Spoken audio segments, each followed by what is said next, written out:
Frères, sœurs, que Dieu te bénisse en ces jours et que sa grâce repose sur chacun de nous dans le nom de Jésus-Christ. Je voudrais en ce matin partager avec toi une nouvelle. Je veux que nous découvrions ensemble une révélation de la parole de Dieu. Dans Marc au chapitre 4, la Bible nous dit que le Seigneur Jésus-Christ est arrivé à Gadarac, sur la terre de Gadarac. Et là, il y avait un homme possédé d'esprit impur qui s'est jeté à ses pieds. Et les esprits ont commencé à faire des déclarations étonnantes. Ils l'ont d'abord reconnu. Et quand ils l'ont reconnu, ils lui ont demandé s'il venait pour les tourmenter déjà. Et ensuite, les démons ont demandé la permission que plutôt que de les expulser simplement et de les jeter dans des endroits où ils seraient déjà dans une certaine peine, ils ont besoin de certains corps pour pouvoir continuer de vivre. Et les démons ont été jetés dans les pourceaux.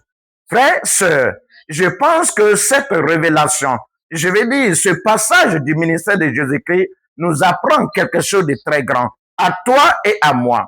Il s'agit d'abord de découvrir à quel point le Seigneur Jésus ne peut être contesté. En fait, tous ceux qui tendent à comparer le Seigneur Jésus à des prophètes, à des sauveurs de ce monde, à des personnes qui viennent juste pour les guérir, les soulager pour quelque temps, ce sont des personnes qui n'ont jamais eu les yeux spirituels ouverts. Frères, sœurs, quand tu découvres au fond de toi-même la véritable existence, la véritable perception, tu verras Jésus et tu ne peux le comparer à personne ni à rien d'autre. Vous savez, nous avons beaucoup de problèmes ici. On doit nous motiver, on se compare les uns et aux autres, on essaie de se battre, mais c'est parce que justement, on est détourné du Seigneur lui-même. Et on est détourné de lui parce qu'on ne l'a pas réellement vu. Tous ceux qui l'ont réellement découvert sont captivés et tenus par lui. Et quand tu es tenu par lui, tu n'as pas le temps pour des choses inutiles.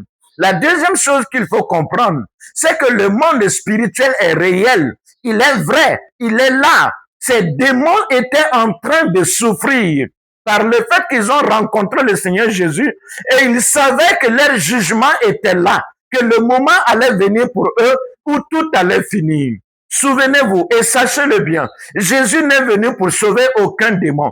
Non.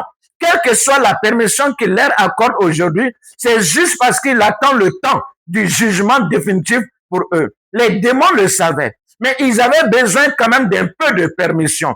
Vous comprenez à quel point ils sont désespérés, à quel point leur détresse est certaine. Mais toi et moi, est-ce que nous comprenons que nous sommes à une condition de faveur où Dieu ne nous considère pas comme des gens déjà jugés et qui iront à ce jugement définitif, mais des personnes qui ont la possibilité de ressortir de leurs conditions pour aller à la gloire de Dieu. La Bible dit que Dieu fait descendre dans le séjour des morts et il en fait remonter. Il est celui qui retire de la poussière le pauvre. Il relève du fumier l'indigent et il lui donne d'être assis avec les grands sur un trône de puissance.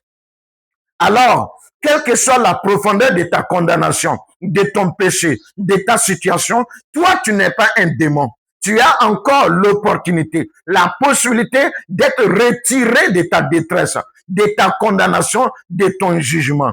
Mais pourquoi donc n'irais-tu pas à Jésus comme ces démons qui sont allés demander une petite faveur de quelque temps? Mais toi, c'est pour demander le salut, le relèvement complet et total, la bénédiction éternelle. Alors pourquoi ne pas venir au Christ tout simplement? Que Dieu te bénisse et pose le bon geste, tu seras sauvé au nom de Jésus.